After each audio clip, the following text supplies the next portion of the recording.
Rodrigo Ramos Bañados, Antofagasta, Chile, 1973. Es escritor y periodista. Ha publicado las novelas Alto Hospicio, 2009, Pop, 2010, Namazu, 2013, Pinochet Boy, 2016 y Ciudad Berraca, 2018. Además del libro de cuentos Palo Blanco en 2020. A lo interior suma los libros de crónicas Tropitambo en 2018 y Matute en 2020. Ha sido becario en 3 ocasiones del Fondo del Libro en Chile. Como periodista ha trabajado en medios de las ciudades de Iquique, Antofagasta, Valparaíso y Santiago. Hoy vive en Antofagasta, su ciudad natal.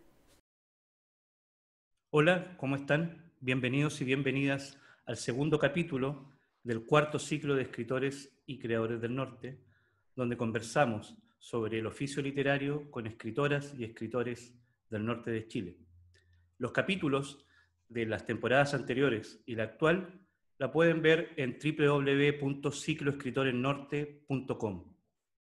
La imagen que está a mi espalda, la fotografía, es de Iván Peirano y lleva por título Carnaval Morrino, que es del año 2013.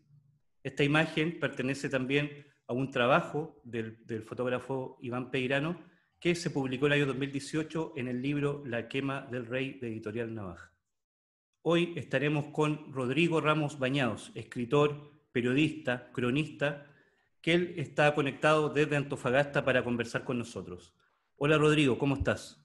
Hola Roberto, ¿cómo te va? Gusto de verlos. Gusto de verte también a ti. ¿Cómo está todo por allá, por la Perla del Norte, por Antofagasta? O sea, saliendo un poco de la pandemia, igual que ustedes, fase 2, esperando la fase 3 pronto para salir a tomarse su chopito por ahí. Me imagino que para salir con los amigos, ¿no? Pasar un momento con los amigos, justamente, eso mismo. Pero bien, o sea, ha sido un proceso bien bastante largo, pero también interesante también porque te lleva a apreciar otras cosas que a veces no las aprecias tanto cuando estás dentro de la normalidad, digamos. Rodrigo, volvamos un poco a tu infancia, a tu adolescencia. ¿Nos puedes contar cuáles fueron tus primeras lecturas, cuáles fueron tus primeros acercamientos a la literatura? A ver, mira, te cuento, yo, digamos, soy criado por mi mamá en un momento de la niñez y por mi abuelo. Mi abuelo era digamos, un gran lector. Era evangélico, pertenecía a la iglesia metodista, más o menos, en Antofagasta. Pero a la vez también en la casa había muchas Biblias, pero también había harta literatura. Estaba esta colección de libros de DAF, son unos libros gordos, pequeños y que traen autores o sea, cada libro es casi la obra entera de un autor. Ponte tú, en la casa estaba Dostoyevsky, estaban los rusos, Tolstoy, estaba, o sea, Cervantes, los franceses, Maupassant. Entonces había Víctor Hugo, por ejemplo, había una cantidad de libros importantes en mi casa cuando chico. Y a la vez también mi abuelo compraba libros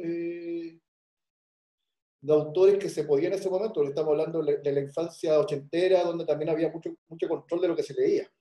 Entonces me acuerdo que había una colección de la editorial Andrés Bello, que salió en esa época, con autores bastante interesantes, porque tú ahí tuve acceso bueno, salieron las Ilíadas, la Ilíada de Homero, los grandes libros épicos de Homero, y también otros libros como una historia de Ayahuasca, me acuerdo, que era un indígena norteamericano. Después estaba...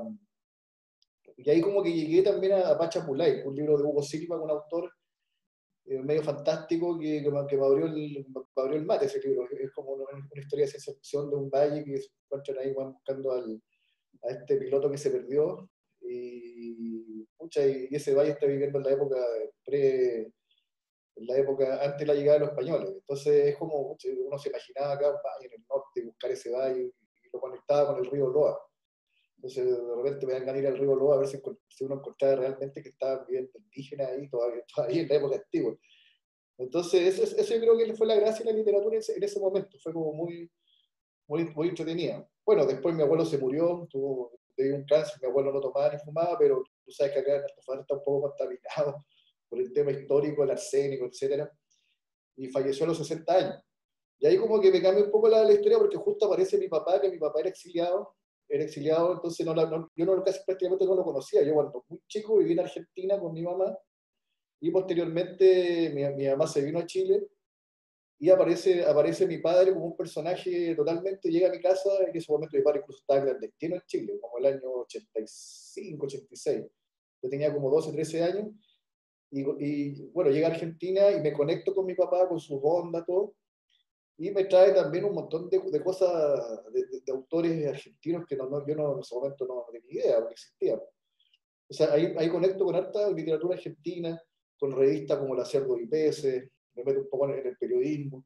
Entonces como que engancho otra como te dijera, un alimento de otra rama literaria. ¿Sí? O sea, ahí junto las dos cosas y como que me formo yo también como lector y como escritor.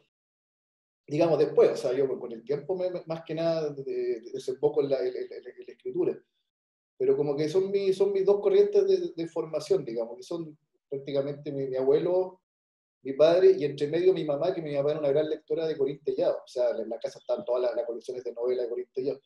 Yo no me llamaba mucho la atención de repente las portadas de las revistas, porque las encontraba, no sé, no me llamaba mucho la atención, pero veía a mi mamá tan interesada que de repente las abría y me encontraba con unos diálogos bien interesantes de historias de amor, romántica y todo eso.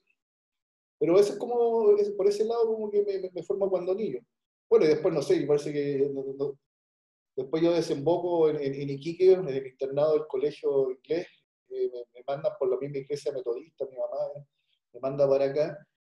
Y en Iquique me formo de otra manera, o sea, empiezo a conectarme con compañeros de colegio y con familia de los compañeros del colegio. Tuve una amistad muy profunda con un amigo, no voy a nombrarlo, el Rodrigo Miranda, y especialmente con su mamá. Y ahí conozco toda esta cosa bien fuerte del culto a San Lorenzo, de Tarapacá, a la Tirana, y todo eso, esa, como te dijera, la tradición más religiosa que hay en Iquique, ¿cuánto se llama? De los ensayos, de los ensayos de los bailes promesantes, que ensayaban justo yo me acuerdo que en un momento vivía ahí, estaba entre Thompson y Sector Oriente, en Bonilla. Entonces ahí ensayaba una y hablaba muy potente. Entonces ahí como que también empezaba a conocer un poco el relato urbano que hay en esos sectores que son muy iquiqueños, muy históricos y que también como que también me forman también en algún momento como me han formado también como escritor, quizás no con la lectura, sino también con el relato de la vida y de escuchar también a las personas, a la gente que vivía ahí. Pero eso es como mi cuento más literario, digamos, que tengo, mi formación. Rodrigo, tú vives tu adolescencia, estudias en el colegio inglés, en el internado del colegio inglés acá en Iquique. Después tú te vas a Antofagasta, tu tierra natal, y allá estudias periodismo y después vuelves a Iquique a hacer una práctica, ¿no? A trabajar, y ahí conoces a Patricio Rivero, al escritor iquiqueño, que al parecer es clave en tus inicios, ¿no? Claro.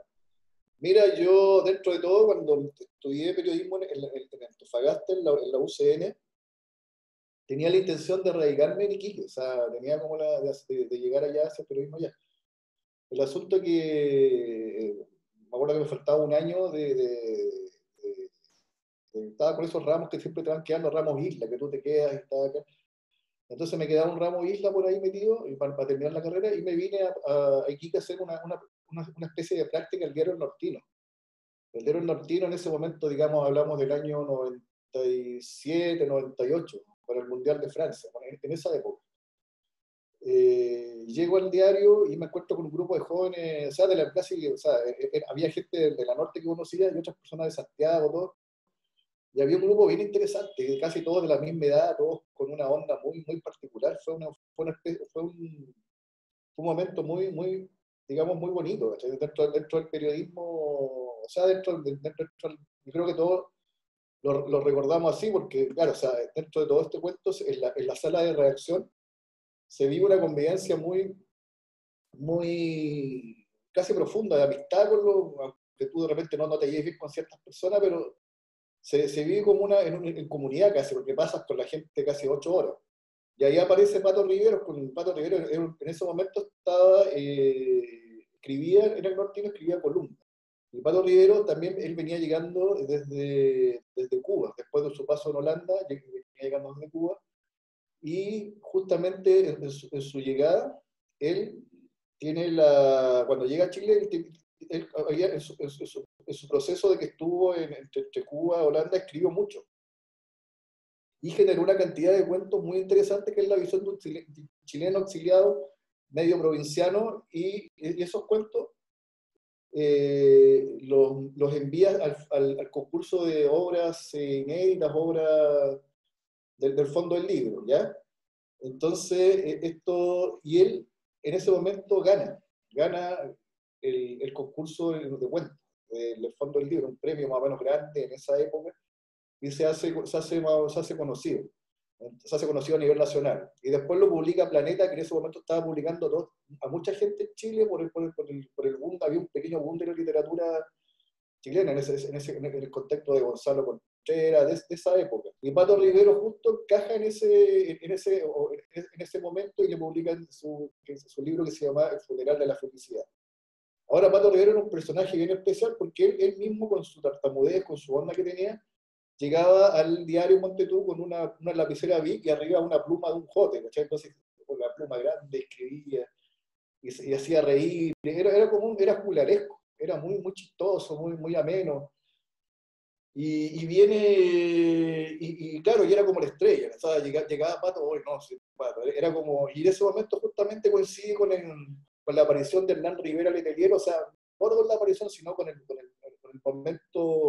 momento importante en la carrera de Rivera, que venía con esos libros, ya había publicado La Reina Isabel y venía con Fata Morgana y otros libros más.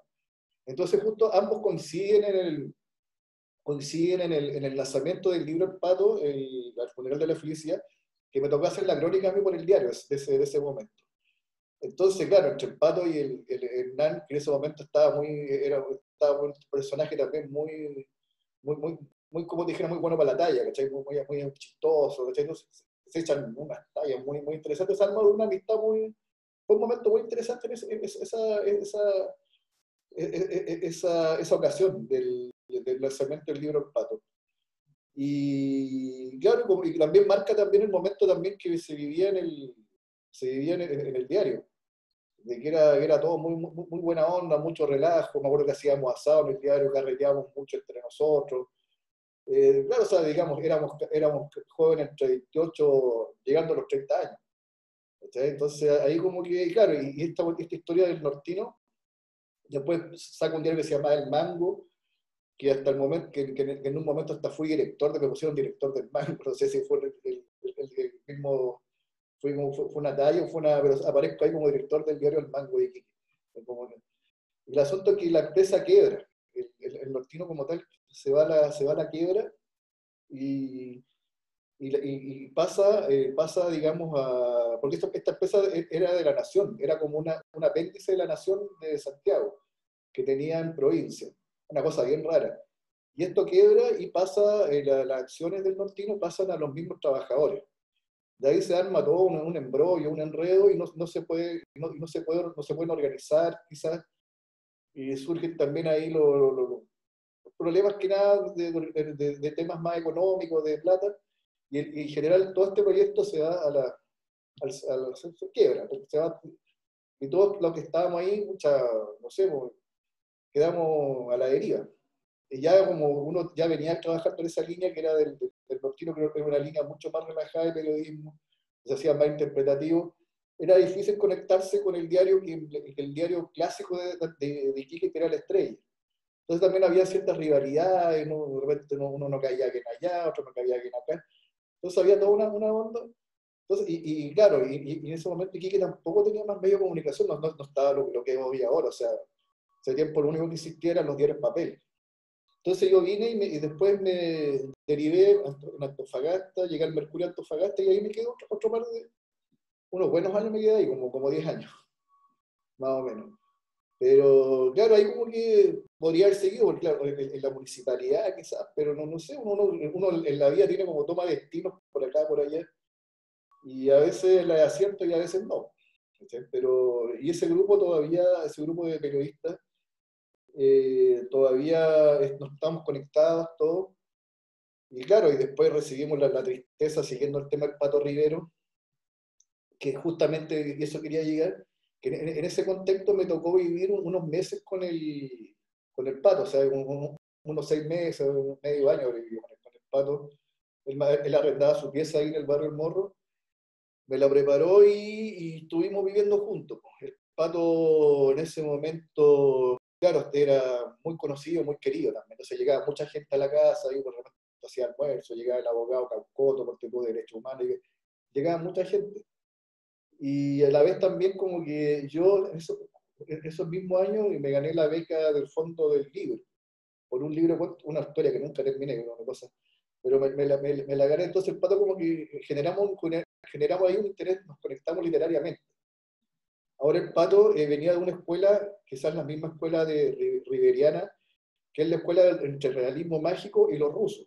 O sea, tienen como una mezcla entre Dostoyevsky, Tolstoy y García Márquez. Entonces tienen un tipo de literatura mucho más florida, mucho más de adjetivo, de cosas así. Yo no pertenecía, yo era más seco para lo que escribía. O sea, yo quería narrar más corto, más seco, más rápido. Entonces, como que, claro, de repente el Pato como que chocaba en esa línea, ¿no? De repente, no escriba así, mejora. Teníamos esas como peleas. En todo caso, yo en ese tiempo era muy, como te dijera, estaba como recién empezando en esto, entonces no manejaba, entonces recibía muchos consejos del Pato. Y lo acompañé igual a unos talleres que hacía, unos talleres que hacía en la biblioteca de Quique, y después también le dio forma a su programa el Tartamudeando Libros, en la, en la radio, que fue otra experiencia interesante. Ahora el Pato a mí todavía como que me genera mucha pena su partida tan joven. Me genera mucha pena porque quizá debió estar todavía, pues el Pato murió como a los, ni siquiera ni con 50 años, o sea, 47, 48, la edad que tengo yo ahora, por ejemplo. Ahora, no tuvo un problema de salud, ahí como que no, es como que medio confuso lo que le pasó, no, tampoco un tema, no sé que al final que habrá, que se murió de tifus, que comió algo, que fue al hospital, pero también revela un poco en la situación de ese caso emblemático, revela un poco el tema de los artistas también, que no tienen, o sea, digamos, me incluyo los escritores que no tenemos de repente, cuando vivimos de esto, no tenemos seguro, no tenemos nada, o sea, vamos, vivimos y quizá nos podemos morir un día porque nos dolió la guata, vamos al hospital y hacemos la fila, no nos atienden, no tenemos acceso a un buen médico, a salud, etc. Entonces, eso también revela la precariedad del mundo cultural, ¿cachai? De los actores del mundo cultural, digamos. Rodrigo, y tú viviendo con Patricio Riveros, con toda su influencia, ¿no? Como escritor, ¿ahí comenzaste a escribir o tú ya de antes venías con tus creaciones? Mira, yo en la universidad como que empecé a darle al asunto, pero hacía unos poemas, unas cosas, siempre uno parte por los poemas, y unas cosas media extrañas, media raras, así como unas cosas media tipo Juan Luis Martínez, así como unos dibujos, unas cosas. Y el asunto eh, que un día, no sé, porque yo leí en esa época La Zona de Contacto y mandó un cuento a un taller, como el año 93, 92. No, 94, 95, miento. Y el tipo como en octubre salgo como seleccionado para ir al taller de La Zona de Contacto. Y yo digo, mira qué onda, y claro, se lo muestro a mis compañeros de la universidad, voy, los embarró, porque todo así como chucha en La Zona de Contacto, que era muy de moda en esa época. Y voy al taller y voy al Mercurio, voy a Santiago, al Mercurio, y entro a un taller y estaba, me acuerdo, estaba Foguet, estaba Sergio Gómez y estaba Sepúlveda, que eran como los referentes de ese momento de los talleres. Y hago un taller como de 20 chicos, todo, y me lo hace Sepúlveda y Gómez, Sepúlveda y Sergio Gómez. Y no, interesante, fue un proceso interesante, todo gente como nosotros teníamos como 24, 25 años, y y ahí nos conectamos y se hizo un trabajo bien interesante que al final terminó publicado en un cuento en la zona. Y ahí como que me picó el bicho. Y después seguí, o sea, yo igual era, en el proceso de la universidad tampoco, como te dijera, no era el mejor alumno, ¿cachai? No estaba, o sea, me gustaban mis cosas, pero no estaba en la cosa de estudiar. Más me gustaba carretear, pasarla bien y todo el tema. Después salí de la carrera y llego a Iquique, como te decía, y también escribo una suerte de novela de unos... escribo una suerte de novela que siempre quedó como en un embrión de novela eso, de unos, como te dijera, de estos guerrilleros que andaban con el Che Guevara en Bolivia y escaparon por la frontera hacia Iquique, hacia el norte en general, hacia el norte. Y escribo esa historia, pero le escribo sin tener mucha investigación antecedente, sino escribo una historia nomás, de pura fantasía, ¿cachai? De lo que hicieron. Y la mando al fondo del libro y me sale premiado, ¿cachai? O sea, premiado no, me sale la beca. Y en ese momento eran como 2 millones de pesos para un cabro de 28 años, mucha me compro un computador, y me fui a Perú, me acuerdo, con la plata me fui a Perú. Y en Perú, claro, me pasaron otras tallas, otras historias y todo el asunto, pero como que de a poco me iba creyendo un poco el cuento, ¿cachai? O sea, después llego, claro, después vivo con el Pato Rivero. El Pato Rivero también me incentivó a seguir escribiendo, y sigo y me embarco también en Antofagasta en el diario, en el Mercurio. Y el Mercurio, a diferencia del Nortino, era más riguroso en ciertas áreas que el área informativa, de hacer una nota, de hacer como un texto periodístico. Y esa cuestión a mí no me gustaba, ¿cachai? No me gustaba mucho el tema de ser tan, como te dijera, tan parco para escribir como lo que te exige el periodismo informativo, o sea, una nota, acá, para allá. Y ahí como que de alguna manera la empecé a escribir la literatura, como que la empecé a tomar como una forma de, digamos, personal de hacer otras cosas, revelarme un poco del tema. Y en ese momento venía cargado, o sea, venía con el bicho ya de alto hospicio que me había tocado ver yo quizás no como en ese tipo reporteaba otras cosas, pero ver al periodista policial del diario, que era Mario Vergara, ver cómo le llegaban las personas, los familiares de las chicas dos pisos llegaban al diario pidiendo que el diario se interesara en el tema, en un primer momento. Después, claro, y eso fue como muchos meses anteriores a que todo estallara. Entonces, y ahí como que uno va viendo todo ese caso, lo va analizando, y después lo que sucedió, yo estaba ya en Antofagasta cuando pasó cuando llega Ricardo Lago y dice ya que la cosa había explotado, me acuerdo. Yo estaba en ese momento en Antofagasta y después volví a Iquique, etcétera. Fueron como varios momentos ahí muy como decididores, y como claro, y la historia yo creo que nos impactó a todos los periodistas que estábamos en esa época. Entonces yo después empecé a trabajar esa historia, empecé a trabajar de manera distinta, generando la posibilidad como que aparece este Julio Pérez Silva, pero no encaja entre todos las desapariciones. En ese momento hubo una desaparición en Iquique de casos que nunca después se pudieron comprobar o se pudieron... Entonces, al final estaban estas chicas, más otros casos, y uno decía, acá pasó algo, y no puede ser quizás el mismo Julio Pérez, hay otra gente que también aprovechó las circunstancias, generó todo un tema, y generó un relato en los vlogs, que habían aparecido los vlogs de Alto Hospicio, a través de la mirada de un narrador cómplice, que es el periodista. Este periodista que acompaña a Julio Pérez, que lo conoce, porque se interesa también por el tema de este periodista, del personaje que está en el Alto Hospicio, que es un cronista que le gusta mucho hacer, como te dijera, perfiles de psicópata.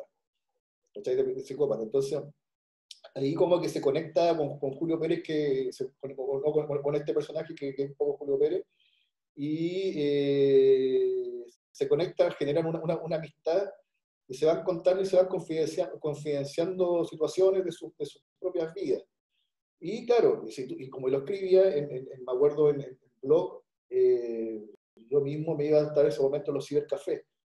Me iba a los cibercafés de Antofagasta y también narraba el cibercafé, porque al final los cibercafés se habían transformado también en un refugio de gente pornógrafo, o sea, adicto a la pornografía. Entonces había cibercafé que tenían los computadores con cadena, eran sucios. O sea, había toda una cosa muy, muy oscura en los cibercafés en ese momento. Entonces también es interesante narrar cómo te encontrás el computador en el cibercafé, uno a través del blog posteando que era como el cómplice y contando la historia. ¿Cachai? Entonces al final todo ese blog fue generando lectores que empezaron a creer que esta cuestión era verdad. Porque claro, esa época no había redes sociales, entonces el blog era y eran posts no tan largos. Entonces, y generé como un grupo de lectores. Y empecé a conectar con gente de la literatura que también llegaron ahí y le interesó el tema, esta novela negra que era como distinta, o este cuento negro.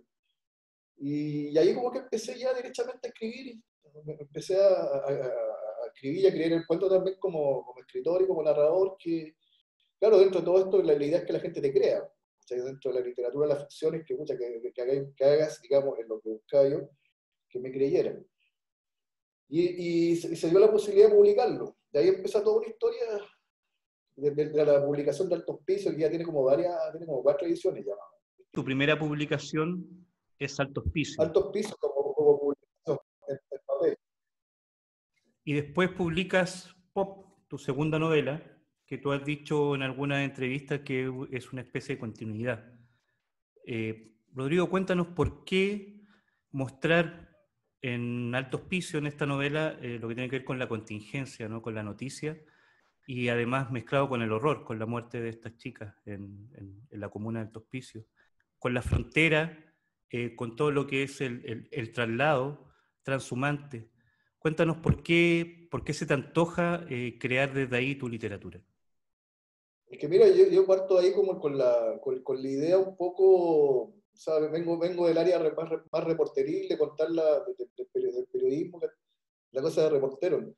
Entonces un poco de contar la realidad tal como es también. Yo tenía como en la literatura que en ambas novelas como que traté un poco traté de hacer eso, o sea, contar cómo veía yo, cómo me había impactado la realidad que estaba pasando en el norte. En ese momento, cuestión que no la encontraba en otro tipo de literatura anterior. O sea, para contextualizar eso, la literatura, digamos, que se acostumbra en el norte, idealiza mucho, como que busca más la estética que contar un poco más la cosa más realista, más honesta.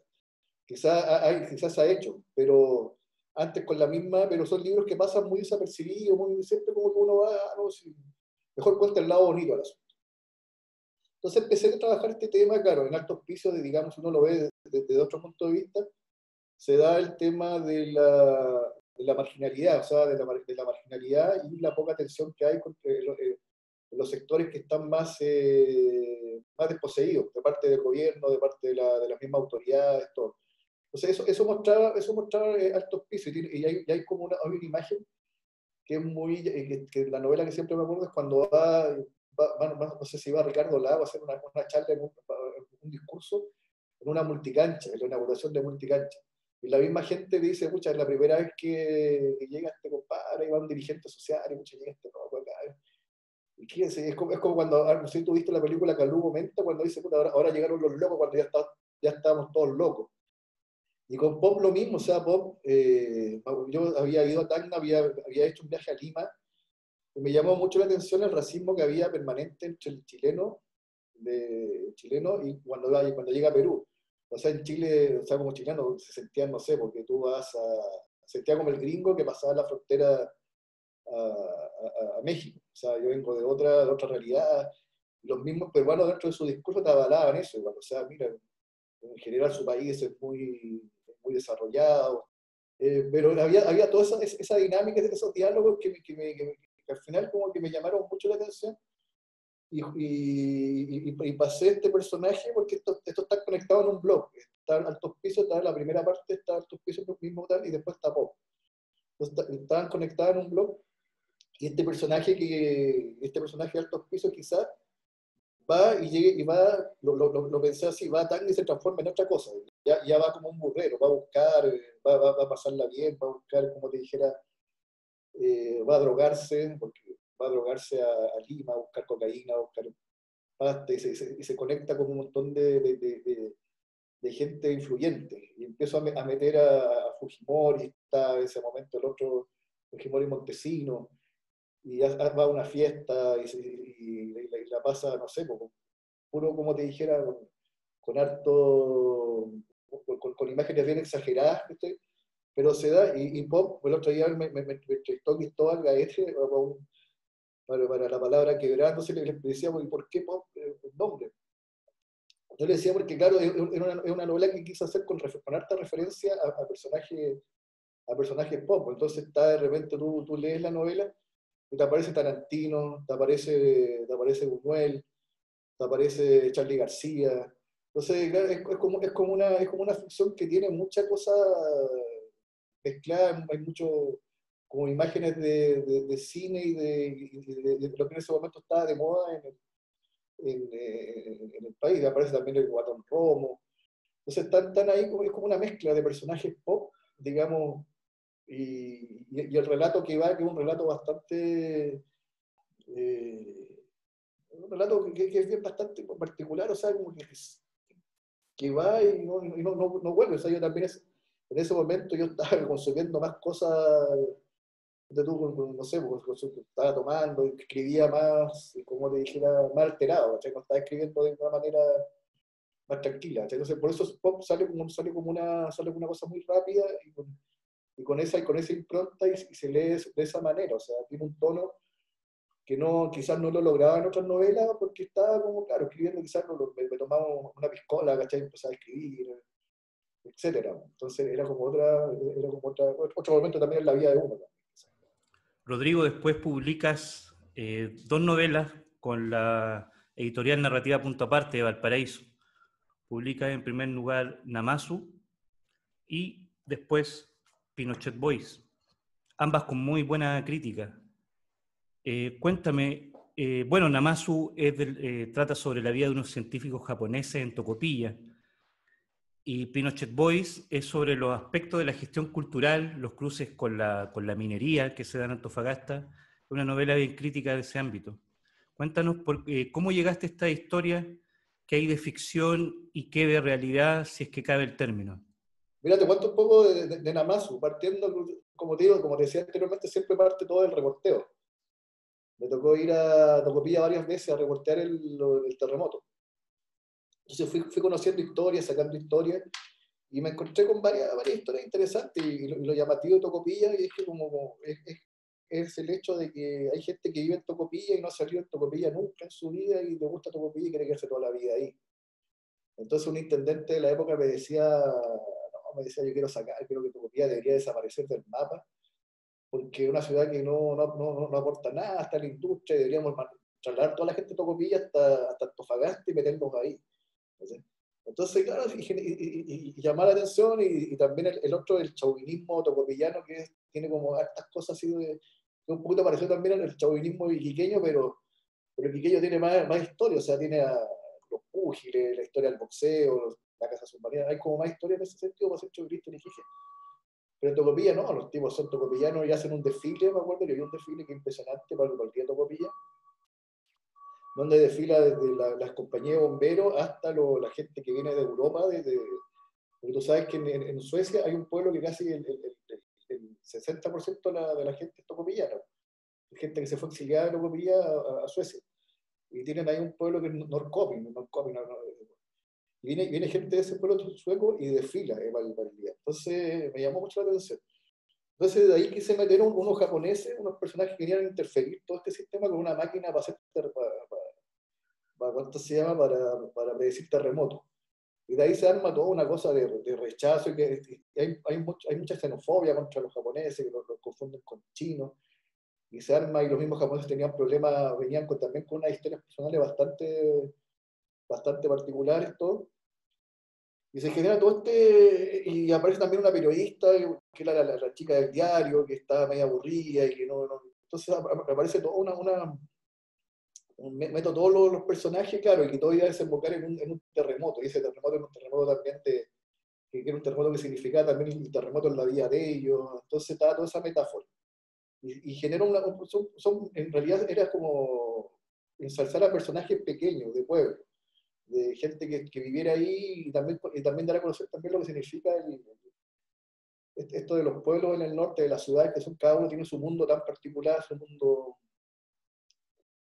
mundo son como planetas, digamos, que cada ciudad tiene su cosa, su idiosincrasia y sus cosas, sus cosas o historias distintas. O sea, hoy Tocopilla, claro, puede decir, ya tenemos a Alexis Sánchez, a Jodorowsky, dentro de todo, y te cuento también con orgullo, y valoran, por ejemplo, la gente de patrimonio valora unos edificios que, claro, o sea, no sé, digamos, en Europa hay catedrales y edificios que son del siglo V, de la Edad Media, o quizás de la época romana. Pero acá para nosotros, para estas ciudades, son tan importantes unos edificios que tienen 100 años, o sea, bueno, el tremendo edificio, te cuentan la historia, y gente dedicada a cultivar ese tipo de historia y patrimonio, porque tiene mucho arraigo con la ciudad, quiere mucho la ciudad. Es como, me llamó mucho la atención eso, especialmente en Tocopilla. Rodrigo, en tu novela Namazu, el título hace referencia a un mito japonés, que es de un pez, Namazu, que cuando aparece en las costas japonesas es porque viene alguna tragedia. Tú esto lo extrapolas a Tocopilla y hablas del pez calule, ¿no? Claro. Entonces yo pongo también, hago como una comparación ahí, invento un pez que se llama calule, que es como el que está en la novela, y el calule también aparece de repente y te trae la mala suerte, del mal augurio. También creo que meto a calule en un cuento ahora de Palo Blanco, pero claro, tiene como Namazu sale de ahí, porque los japoneses y vienen con Namazu, toda esa mala onda, llegan a Tocopilla a interferir este pueblo tan alejado de Chile, o sea, un pueblo totalmente dejado de lado, donde la gente tiene tiene grandes problemas con el cáncer, con la termoeléctrica, etc. Es un tema muy, una ciudad industrial, zona, ¿cómo le llaman? Zona, ¿no? Zona de sacrificio. Zona de sacrificio. Rodrigo, en Pinochet Boys hace una crítica al cruce entre cultura y minería. ¿Podrías contarnos cómo desarrollaste esta novela? Claro. Es que Pinochet Boys tiene como varias lecturas. Una puede ser también la del hijo del exiliado. Tiene como de la vida, de tus aspiraciones dentro de un contexto, lo que estamos analizando ahora del tema de la construcción de Pinochet, de que casi Chile, yo soy como de la generación yo soy nacido en el 70, entonces tú llegas al 80, 90 con un país armado, ¿cachai? Que tú no lo puedes cambiar, tienes que vivir bajo las condiciones de ese país armado. Es totalmente estructurado, o sea, a través de la AFP, de la ISAPRE. Entonces tu vida tiene que regir en ese, y no había más posibilidad. Ahora, claro, el estallido social te abrió toda la gama de posibilidades y cambió toda la historia, digamos. Pero en ese momento, claro, Pinochet Boy era eso. Y dentro de todo ese contexto está, claro, el personaje vive en Antofagasta, porque yo no pongo la ciudad, pongo una ciudad del norte, pero es de Antofagasta, y ahí hago como la crítica también a la gestión cultural de Antofagasta, porque, claro, o sea, acá prácticamente un porcentaje cuando llega, por ejemplo, la industria minera a generar recursos, Antofagasta, y eso fue como a finales de los años, como el año 90 en adelante. Entonces, la gran minería, a través de empresas como Escondida, generaron tenían muchos recursos para ellos lavar impuestos o para generar, para no pagar impuestos y dedicárselo a la cultura. Entonces, llega toda esta impronta minera con esta posibilidad de los impuestos hacia la cultura. Y la cultura empieza a desarrollarse de una manera muy así como, aquí en Antofagasta, muy potente de lo que había a lo que fue después de Escondida. Y ahí se genera llegan una cantidad de gestores culturales de otras ciudades, de otros lados, y la gestión cultural, digamos, se profesionaliza en cierto punto de vista, porque llega otra gente muy profesional a hacer proyectos. Y la misma gente de Antofagasta también como que también genera también un cambio y también como que se profesionaliza. Ahora, se hacen proyectos muy buenos, llega también Carmen Romero Campbell, hace el festival de la Teatro Anil, y llega todo y se arma todo esto. Pero también te genera un condicionamiento hacia el producto cultural que no sea crítico con con ciertos aspectos que estaban pasando en la ciudad o lo que dejaba la minería, que era, me acuerdo que es la contaminación ambiental. Entonces se genera un tipo de cultura muy light, muy buena onda, muy por otro lado, y genera también una cantidad de artistas con muy buena, como que, qué raro, como que yo le decía como una burguesía cultural que se produjo en ese momento. Y claro, y era como bastante extraño tener toda esta gente, estos grupos, y tener una feria, donde acá tenemos una feria, la Filce, que se hace en el patio del ferrocarril de Luxi, ¿cachai? Entonces, como tú vas a la feria, vas a una feria del libro, al patio de ferrocarril de Luxi, y siempre la cultura, siempre, yo digo, siempre la creación tiene que estar de la mano también de la crítica social. O sea, yo no veo como el artista tiene que ir tiene que ser más convincente con lo que hace, que también con su consecuencia como artista. O sea, no podemos dejar de mirar, de hacer algo, pero mucha, y de repente estás haciendo otra cosa. O sea, es como, y acá se arma todo este mundo,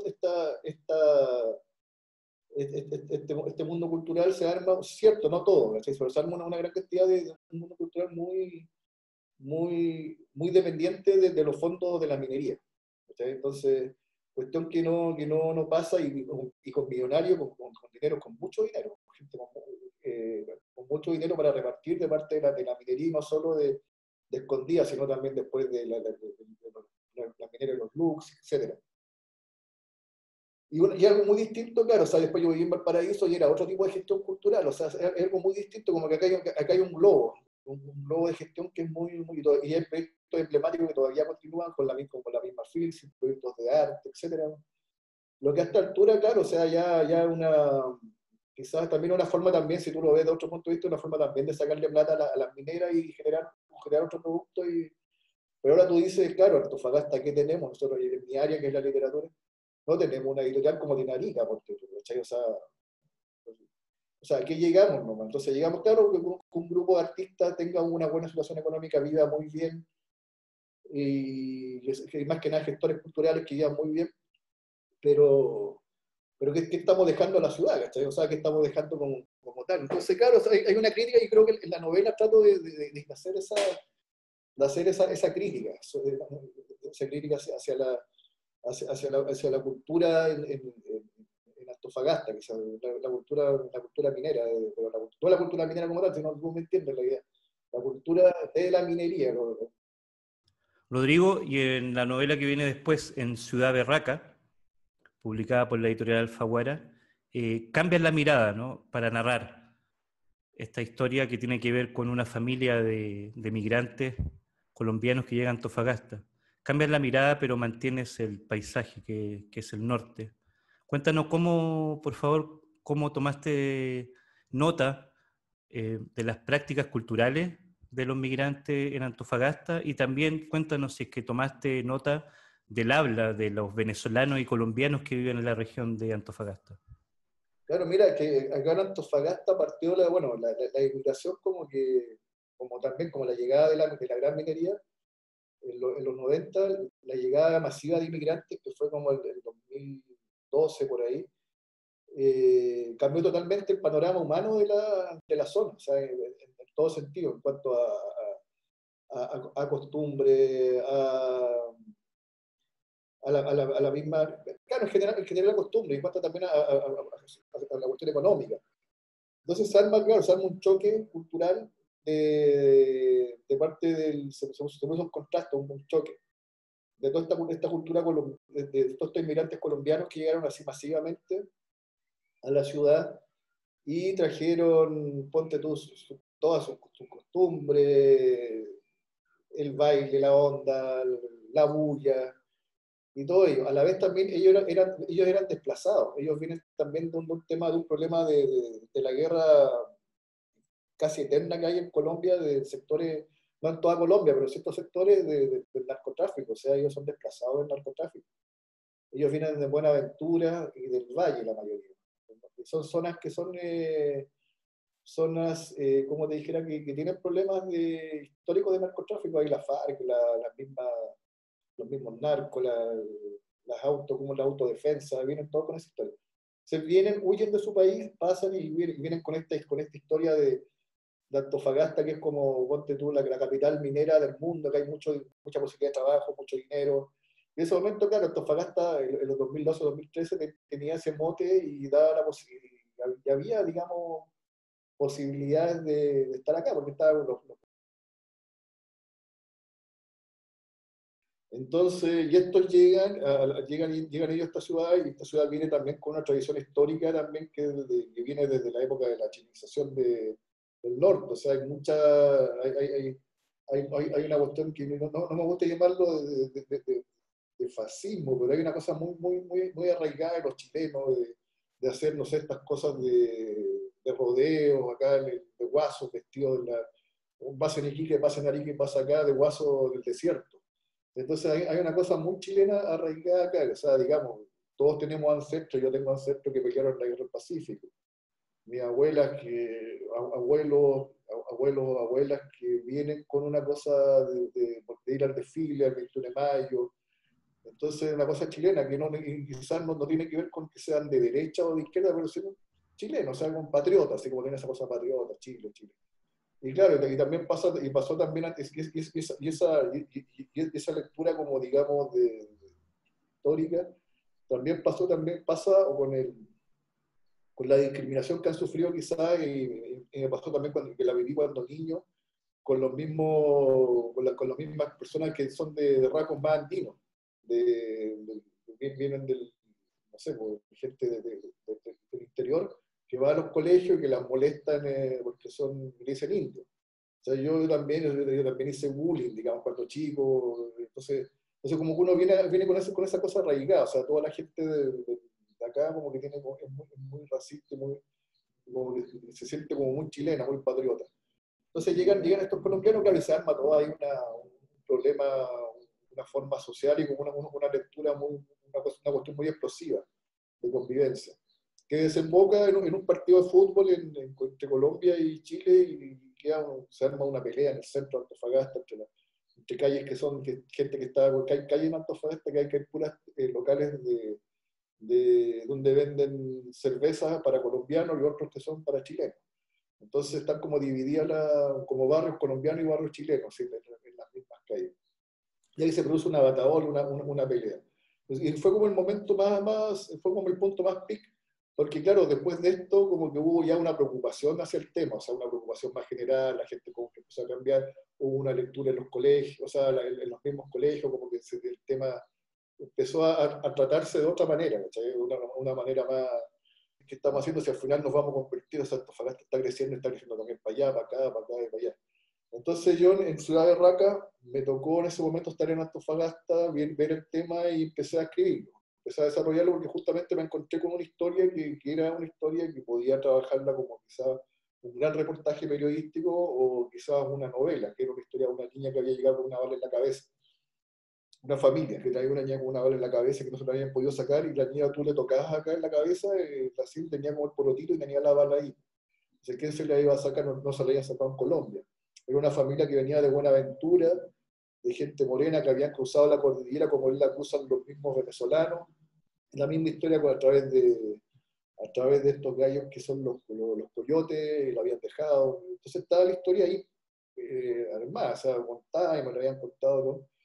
Y empiezo yo a seguir la historia, fui a donde vivían ellos. En ese momento la Iglesia Católica tenía un lugar que los cobijaba, que los ayudaba, y me empapé esa historia y quise contarla como un reportaje, como un gran reportaje. Pero después empecé a ficcionar, o sea, me salió esto entonces, me dije, esta historia puede englobar todo el tema de la inmigración en Antofagasta, cómo pasó. Entonces, esta historia me sirve como gancho y puedo generar una novela, porque puedo agregar otras cosas, otras para acá, para allá, y ahí salió Ciudad de Raca, que fue una novela que, claro, ¿sabes?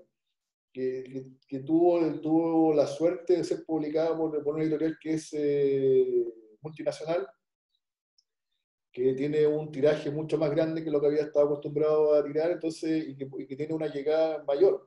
O sea, hoy lo que me reconforta esa novela es que la leen en lectura en varios colegios, en Santiago, en Concepción, en Antofagasta, y como que cada vez, y también por el tema adolescente, que es un adolescente, entonces como que ha enganchado mucho en el tema de la sensibilidad hacia el inmigrante en los colegios.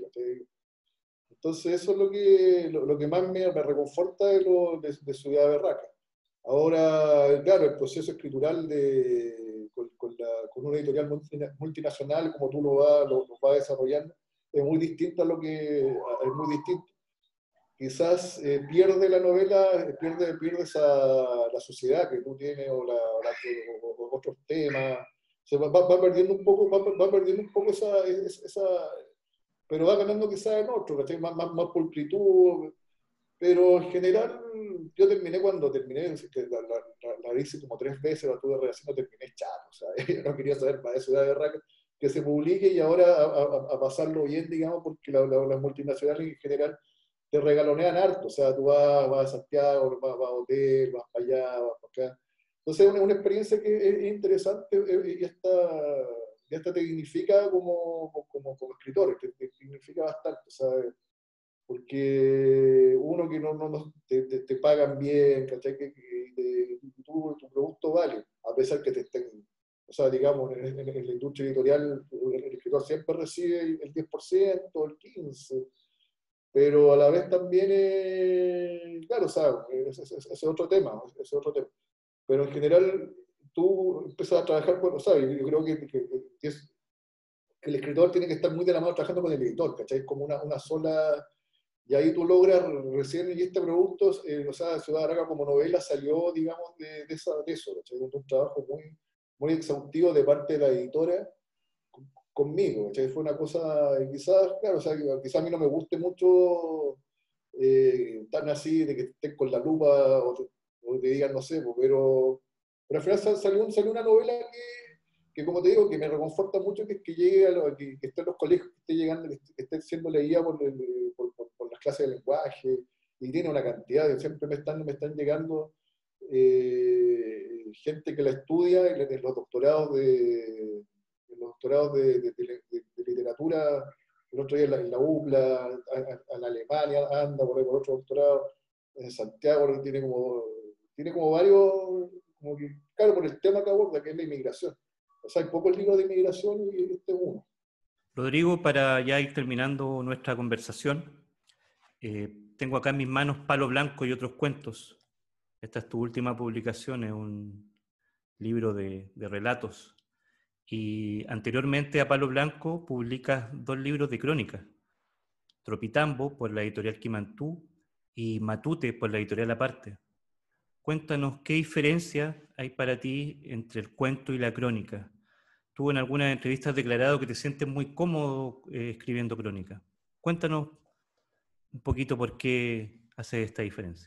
Que mira, la crónica como que es el contacto, o sea, uno va a poner el cuerpo, va a poner los ojos, va a poner todo, va a poner a ciertos lugares y lo que primero siempre sale es una crónica, de general de todo, o sea, uno va contando.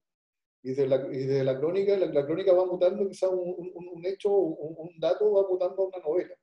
Entonces yo siempre parto por la crónica, o sea, por ejemplo, te voy a hablar en Matute. En Matute son viajes a Tacna, a Cochabamba. A La Paz hay otra, y a Cusco, y hay una que está en la frontera entre Brasil y Bolivia, por Santa Cruz de la Sierra. Pero como te digo, son viajes y claro, o sea, son observaciones, son puntos de vista, pero trato de hacer una crónica que no involucre tanto mi opinión. Me gusta contar lo que veo, pero siempre con algún detalle, porque claro, o sea, uno cuando se mete mucho, claro, o sea, pasa el cronista más lemebeliano, que uno cuenta desde su historia personal. O sea, no, me gusta contar desde la historia de la gente o del lugar o de las personas. A veces como que meto mi propia historia, pero eso es como la crónica que estoy haciendo y me siento muy cómodo haciendo, porque a mí me gustaría, igual tengo hartos proyectos ya, pero como que uno decía, quiero ser más joven para irme de repente, no sé, porque yo decía, hablaba el otro día acá en la familia, puta, quiero irme a hacer una crónica larga, hacer un viaje desde de acá hasta llegar hasta San Diego, en Estados Unidos, y irme en bus, a pie y contar todo ese viaje, ¿cachai? Pero claro, la crónica es un cuento más de viaje, y a lugares que uno también se siente más cómodo contando. Quizás yo me siento muy cómodo contando cosas de Bolivia, de Perú, me encanta. Aparte que en Bolivia es muy surrealista, pasa de todo. O sea, el otro día, no sé, en Malegrán me mandaba un recorte de un diario, de allá de un candidato a alcalde que él mismo se exponía en la plaza a que le tiraran, a que lo insultaran. Esa era mi campaña. Yo voy a la plaza a que me insulten. Claro, y la gente después, como a la media hora después del llamado, llegó y le fueron a tirar flores al alcalde. El alcalde este boliviano se dijo, ¿y por qué me tiran flores? No, porque usted es un cadáver, está muerto, no existe para nosotros, ¿cachai? Entonces igual pasan muchas cosas esas en Bolivia, que es un país muy interesante para ir y que nosotros no hemos descubierto mucho porque quizás nuestro modelo quizás de económico es muy similar. O sea, uno cuando va a Brasil, va a Perú, viene a Chile, o anda en Argentina, somos países muy similares, salvo ciertas cosas, ciertas características, somos países muy similares. A diferencia de Bolivia, que es un mundo totalmente extraño, o sea, es muy interesante. Y ahora Palo Blanco, el libro de cuentos, son cuentos muy, muy personales, donde como que cuento muchas historias de Valparaíso, en un tiempo que estaba muy solo, y voy contando que en ese momento tomaba un tren de repente para pasar la tarde a Limache, me iba ahí de vuelta y me iba observando el tren. Entonces voy contando muchas historias de ese momento, de esos momentos en Valparaíso, hace como 5 años o 4 años que estuve viviendo allá. Y a la vez también junto con otros cuentos que tenía de antes, de cuentos,